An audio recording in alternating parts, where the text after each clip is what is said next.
એક જણો શનિવારે ફૂલ થઈ ગયો. બોલો, આ શનિવાર છે ને, આજ શનિવાર છે ને, હનુમાનજી આવી ગયા. મારા હનુમાન ચાલીસા બોલાઈ ગઈ. શનિવારને દી હનુમાનજી પહેલી નીકળ્યો ફૂલ થઈ ગયેલો. તે આખું ગામ હનુમાનજીને તેલ ચડાવતું હતું. આ લુખેશને ઘરમાં તેલ ખાવા નહીં, ઈ ઈર્ષા હનુમાન ઉપર થઈ હતી કે અહીંયા ખાવા નથી, નાની માથે એમ ઢોળે છે બધા. ગામડાને કીધું નીકળાય હાલો સટકાળા. ગામના કે તને પોગે હનુમાન, અમારે શું કામ.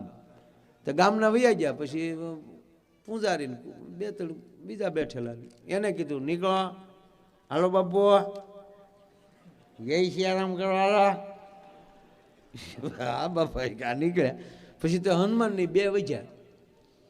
તો હનુમાનજી આમ જ બેઠેલા ગદા લઈને, અને ઓલો એની સામું મંડાણ. ઓળખાણ પડે જાણે કેમ લંકામાં ભેગા